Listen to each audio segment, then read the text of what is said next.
Hello friends, कैसे हैं आप सब। तो डियर, आज के क्लास में हम लोग डिस्कस करने वाले हैं आपका क्लास 10 का chapter 1 chemical reactions and equation. देखिए, अगर आप बिहार स्टेट की बीपीएससी की या केवीएस या किसी की भी तैयारी कर रहे हैं तो यहाँ पे क्लास 6 to 10 की जो एनसीईआरटी की बुक है इंग्लिश में, हम लोग उसको कंप्लीट कर रहे हैं। तो अगर आप चाहें तो आप हमारे साथ जुड़ सकते हैं। चलिए हम उन्हीं पॉइंट को डिस्कस करेंगे जो कि हमारे एग्जामिनेशन पॉइंट ऑफ व्यू से इम्पॉर्टेंट है। तो सबसे पहले तो हम लोग चैप्टर को डिस्कस करेंगे, इसके बाद जो है इस चैप्टर से रिलेटेड हम लोग एमसीक्यू क्वेश्चन भी करेंगे, ठीक है।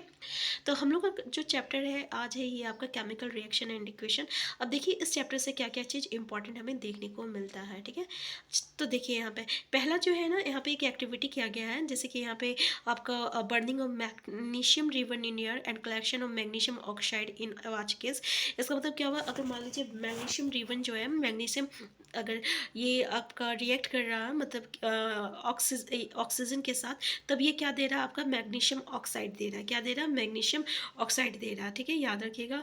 तो मैग्नीशियम रिबन जो रहता है बर्न्स करेगा तो आपका डेजलिंग वाइट फ्लेम जो रहता है प्रोड्यूस होता है, और ये वाइट पाउडर में जो रहता है चेंज हो जाता है, और इस पाउडर को हम लोग क्या कहते हैं, कैल्शियम मैग्नीशियम ऑक्साइड कहते हैं।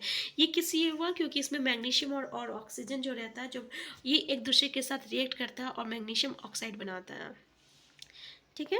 अब देखिए जब केमिकल रिएक्शन होता है तो क्या क्या होता है, जैसे कि अभी हम लोग देखिए कि उसका स्टेट चेंज हो गया, उसका कलर चेंज हुआ हो गया, ठीक है। गैस का इवोल्यूशन होता है, चेंज इन टेम्परेचर। देखिए चेंज इन टेम्परेचर मतलब यहाँ तो टेम्परेचर या तो प्रोड्यूस होता है या तो टेम्परेचर जो रहता है कंज्यूम करता है, ठीक है। तो टेम्परेचर जो रहता है दो तरीके का चेंज होता है। आप यहाँ पे देख सकते हैं, ये आपका मैग्नीशियम और ऑक्सीजन जब रिएक्ट किया तो ये आपका मैग्नीशियम ऑक्साइड दिया। अब देखिए जो ये रिएक्ट कर रहा, जो आपका ये लेफ्ट हैंड साइड में है ना, ये जब रिएक्ट करता है तो ये आपका प्रोडक्ट देता है राइट हैंड साइड में।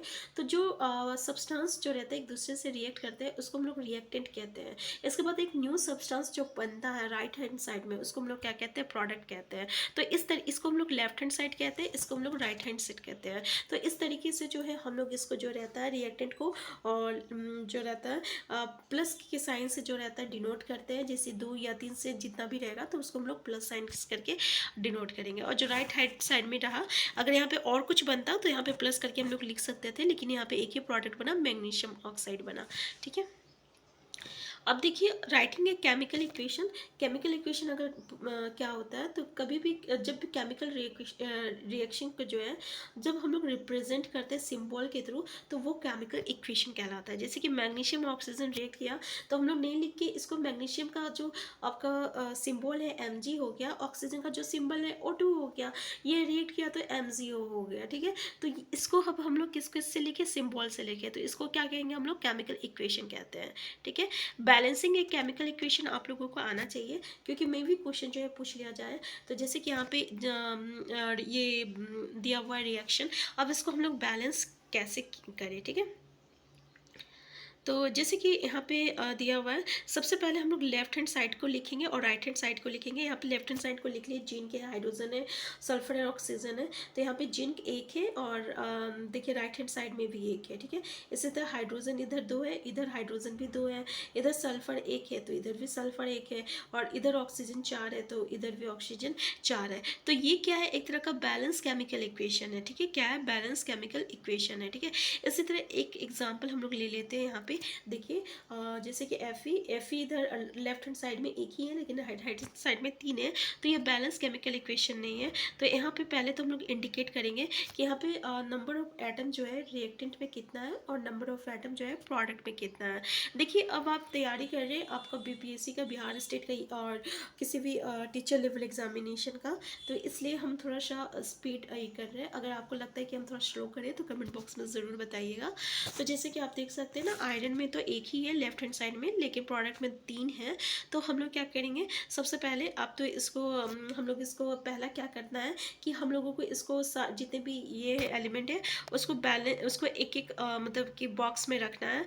इसके बाद अब हम लोग क्या करेंगे कि जो मतलब कि जिसमें सबसे ज़्यादा एटम है उसको सबसे पहले हम लोग जो है बैलेंस करना करेंगे। जैसे कि यहाँ पे राइट हैंड साइड में ऑक्सीजन में 4 है, लेकिन यहाँ पे एक ही है, तो सबसे पहले हम लोगों लोगों को ऑक्सीजन को बैलेंस करना होगा।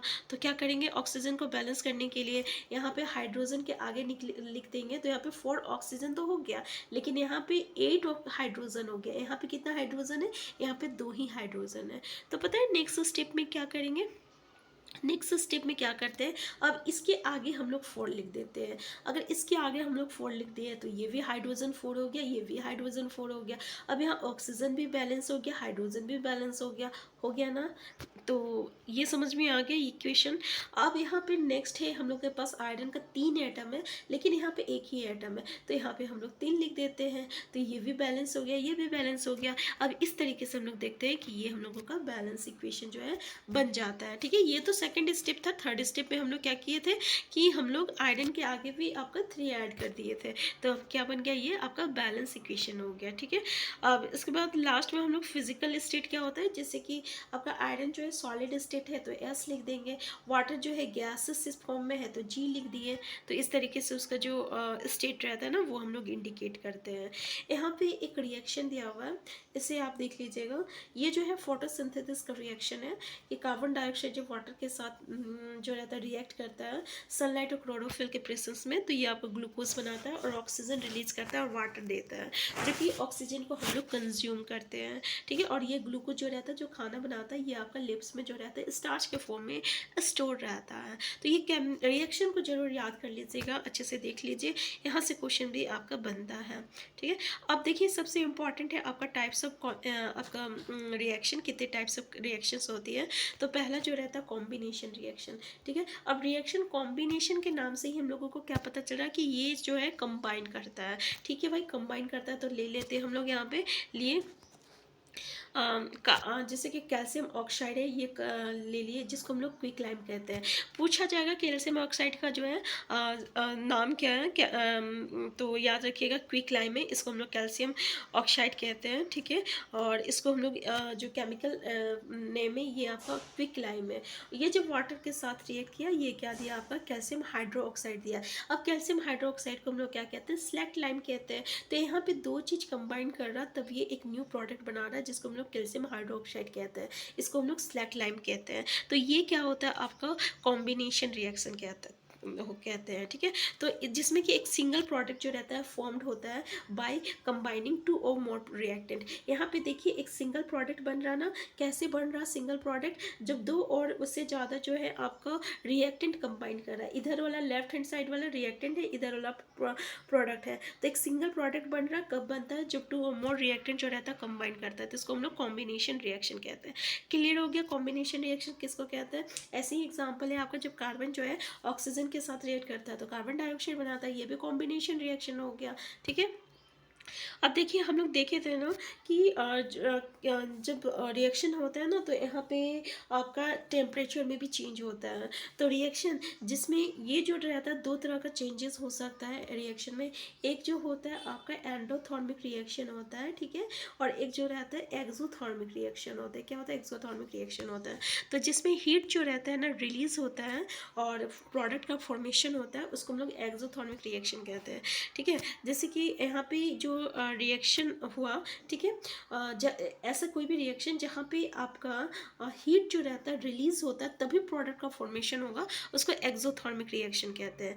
तो एक्सो मतलब क्या होता है, हीट का रिलीज होना। ठीक है, एंडोथर्मिक रिएक्शन मतलब क्या होता है, हीट कंज्यूम करना। अगर हीट कंज्यूम कर रहा है तभी वो रिएक्शन होता है, तो वो क्या कहलाता है, एंडोथर्मिक रिएक्शन कहते हैं। रेस्पिरेशन, ये जो रेस्पिरेशन का प्रोसेस है, जैसे कि ठीक है, ये क्या है, ये एक तरह का एक्सोथर्मिक रिएक्शन है। ठीक है, एक्सोथर्मिक आपका रिएक्शन है। यहाँ पे देख सकते हैं ग्लूकोज जो है ऑक्सीजन के साथ, ये आपका रेस्पिरेशन का प्रोसेस है।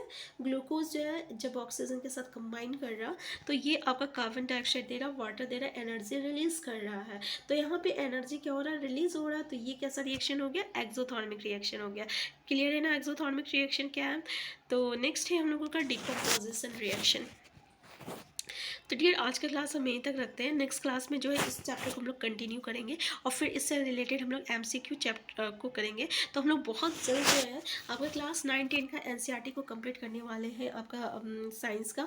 तो अगर आप चैनल में नए, चैनल को सब्सक्राइब कर लीजिएगा। वीडियो हेल्पफुल होगा तो लाइक शेयर करना मत भूलिएगा। और अगर आपको कोई भी चैप्टर करना होगा, ठीक है, 9-10 का, तो आप हमें कमेंट बॉक्स में ज़रूर बताइएगा। हम फिर मिलते हैं। Thank you.